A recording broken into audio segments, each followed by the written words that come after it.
Come on, Bill, hurry up. For 25 years, Roy and his family had been the sole stock providers for the Williams Lake Indoor Rodeo, but their involvement with the rodeo world started long before that.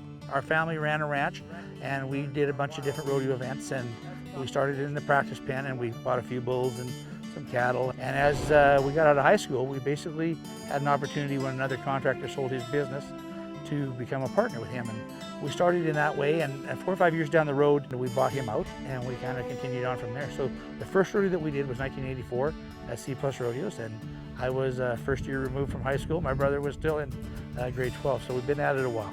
Now, with nearly 30 years of rodeo experience, Roy spends his days taking care of his athletes, making sure these animals are prepared for the big day.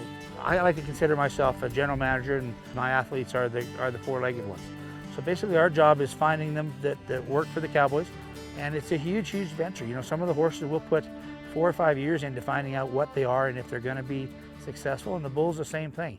And like any other athlete, you know, sometimes they have great days, sometimes they miss, but you know, we do everything we can to give them a chance to succeed.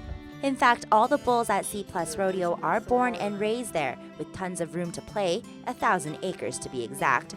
These animals receive all the TLC they need. Of course, with great care must come great performance. So the bulls here that you see at the rodeo, we raise the majority of our bulls ourselves here on the ranch. The horses we buy from all over the place, and they're all bred specifically to buck. So the way the rodeo business works is the score is out of 100. The livestock provides 50 points, and the contestant provides 50 points. So there's no doubt, the guys only can win if the horse competes up to their par. So what we're looking for is a horse that kicks over their head and gives the cowboy a chance to expose himself and make great rides. And the bulls, we're looking for bulls that change directions and buck and are wild and hard to ride. So right from the time they're born, from the time they're bred, to try to get them to be a great rodeo star. While the rodeo expert works hard to treat these animals like the athletes they are, the rodeo stock industry is a risky one. It requires patience and maybe even a bit of luck too. And it's a huge venture. You know, some of the horses will put 4 or 5 years into finding out what they are and if they're going to be successful, and the bull's the same thing.